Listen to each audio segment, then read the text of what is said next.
So last year as well, when it was going to be his presentation and I went to discuss his introduction with him, so he said, you don't have to say anything, just call out my name. And when I went through his introduction and all what I read about him, I thoroughly believed he does not need any introduction. He is a chartered textile technologist, international vice president of the textile industry, and chairperson designate of the TI Council. And with such diversity in his career, Gilbert can be conveniently called the guru of textile industry. Ladies and gentlemen, today Roger Gilmartin is suggesting the answer to on-time, low-cost, high-quality cotton garments for everyone in supply chain. Put your hands together for Mr. Roger Gilmartin. You could tell the way I climbed up those steps that I'm pretty old. Today actually is my 75th birthday, so thank you very much. Thank you very much for coming to my party. This tells you who I am basically and why I'm going to be talking today. I want to cover what I would say are the common denominators in the supply chain for us all. We're all looking for consistency.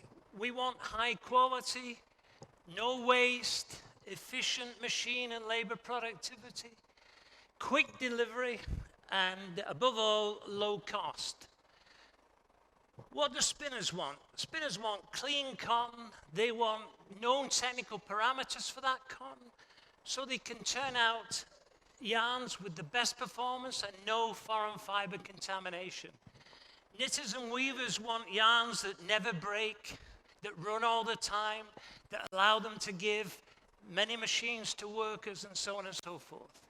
Dyers want cotton that allows them to get the dye shades right the first time. Garment manufacturers, they want cloth that has no faults in it, that basically lets them have low table waste and very few garment rejects.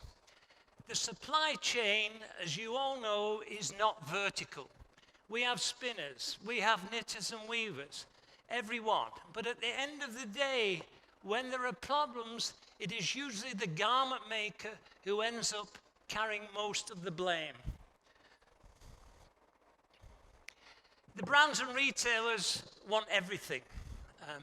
What's happened in the last 5 years, and you will see this, is that the paradigms that have shifted in retail mean that now we all have to deliver not only high quality and a low cost, which was always required, but today everyone wants very quick delivery.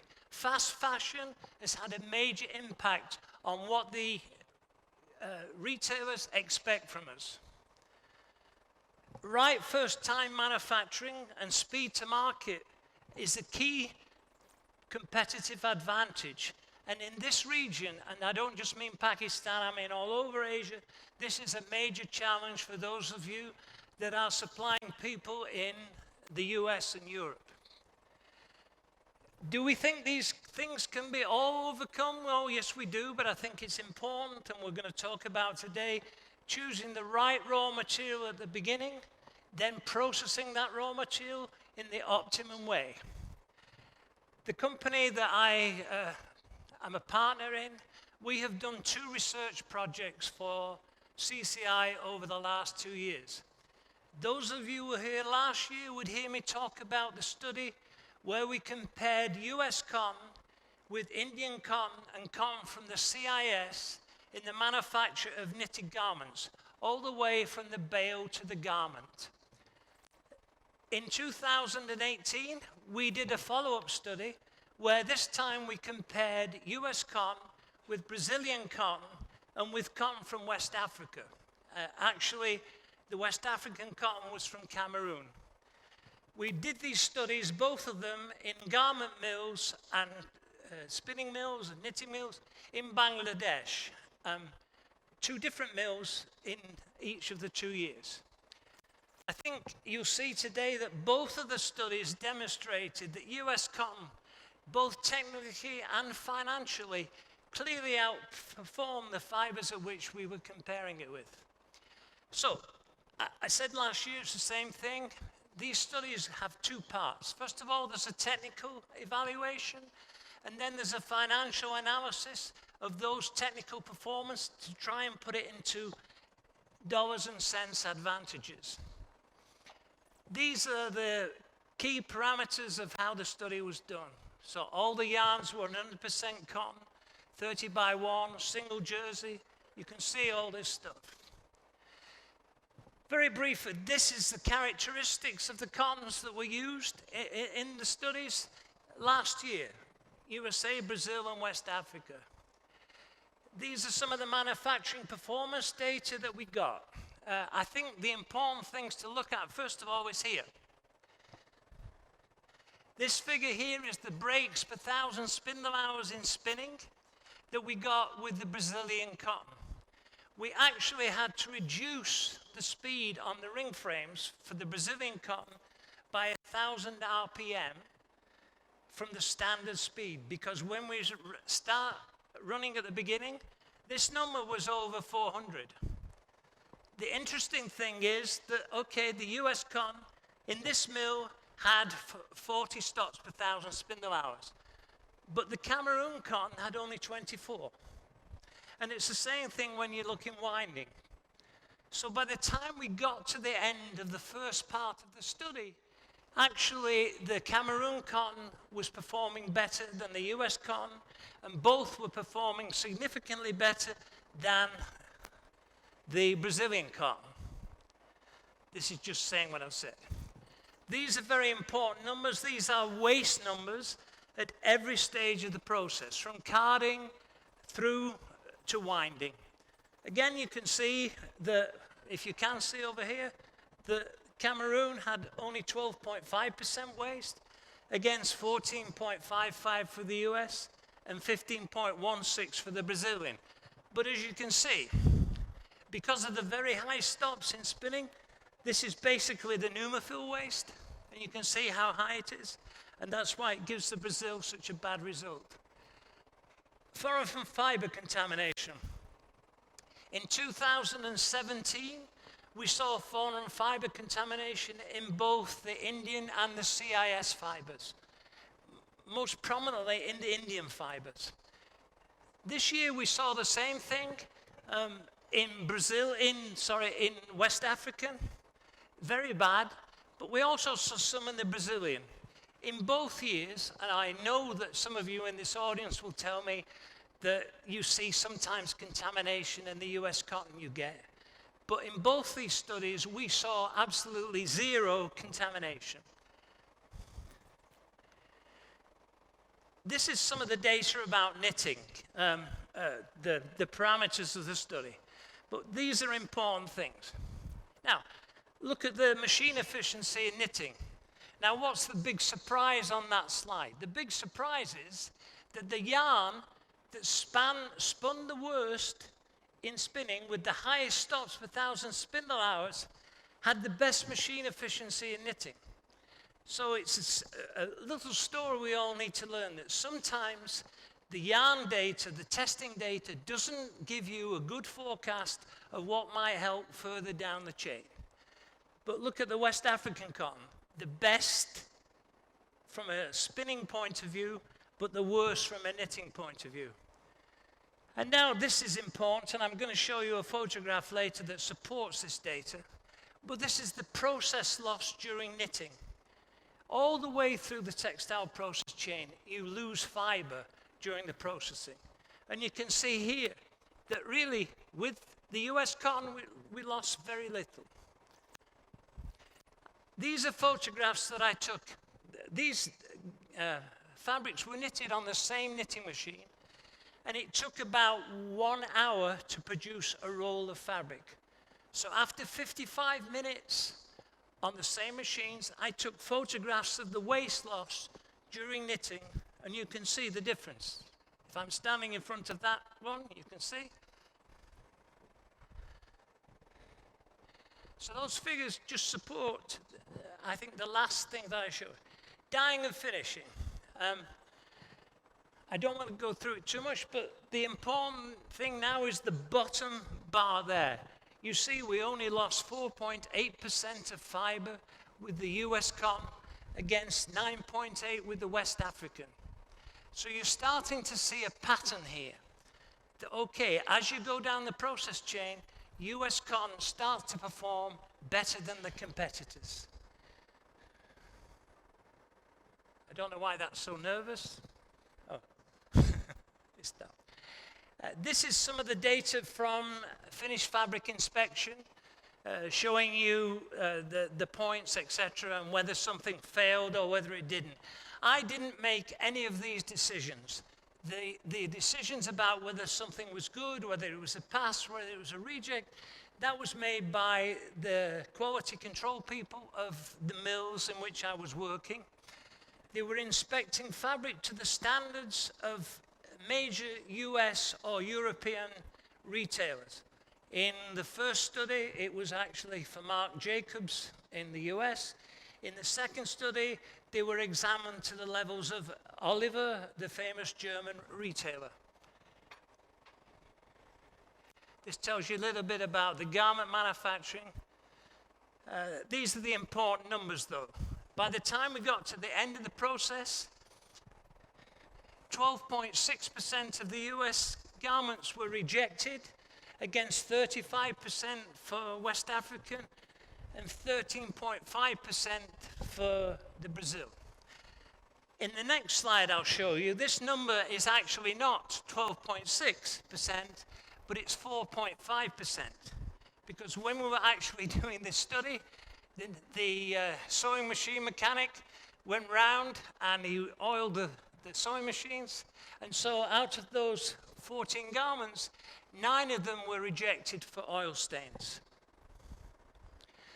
This is the table waste. As you know, when you lay out fabric to actually cut the pieces for a garment, you actually have some waste there.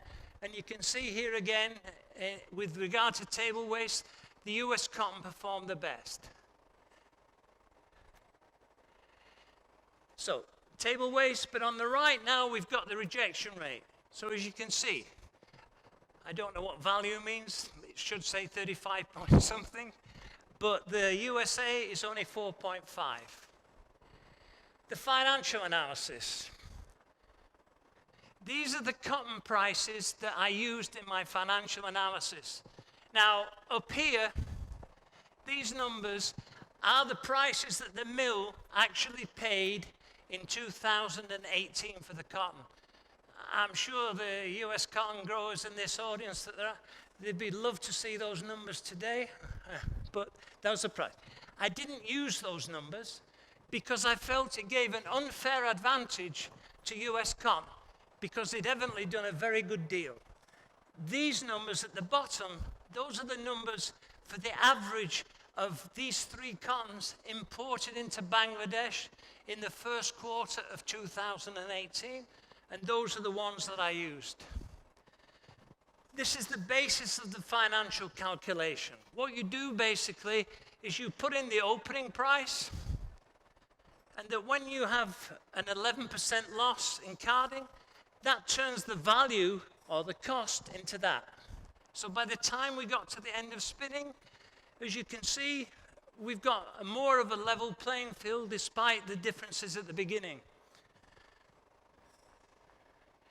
That is that same methodology now transported all the way through the process.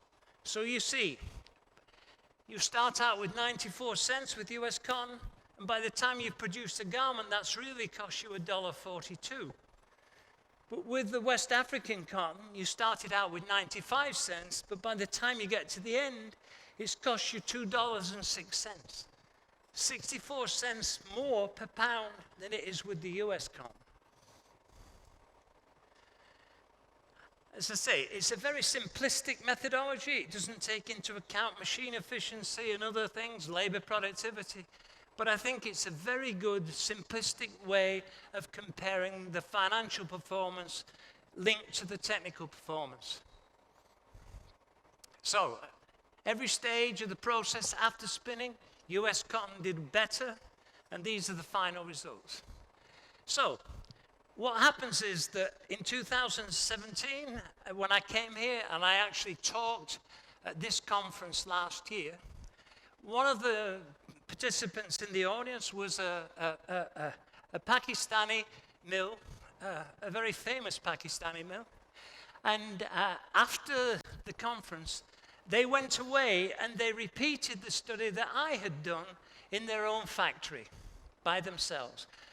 I went to see them, we talked about what the methodology was for the study, and they went away and they did it themselves.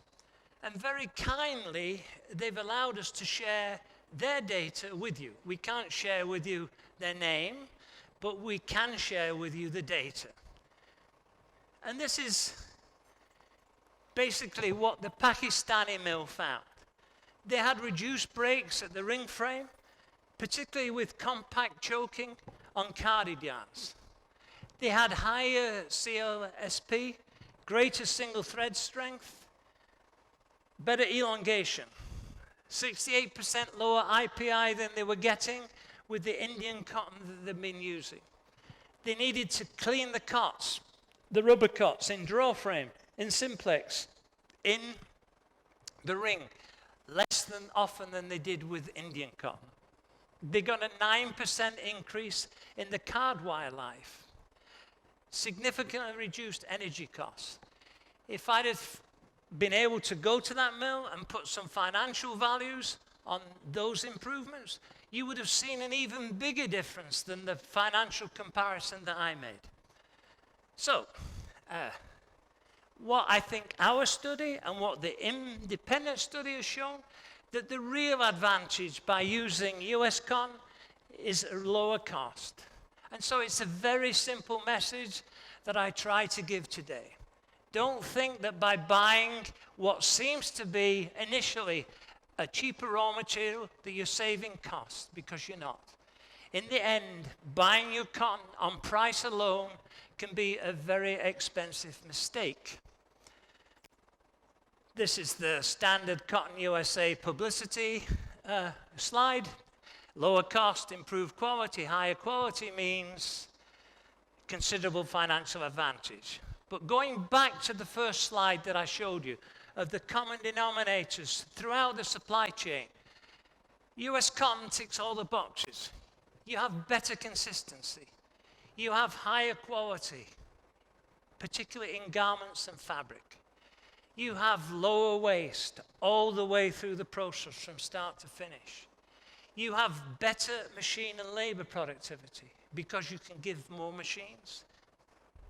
You have on-time delivery, and that's the most important thing today.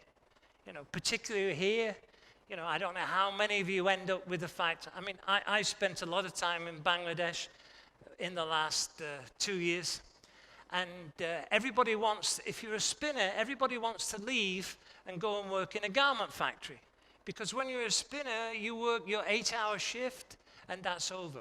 When you're a garment worker, when you get to the end of the day, because you're usually late on delivery, they offer you some overtime and you can make more money. So really, at the end of the day, with US cotton, it ticks all the boxes and you end up with a lower final cost. Thanks very much.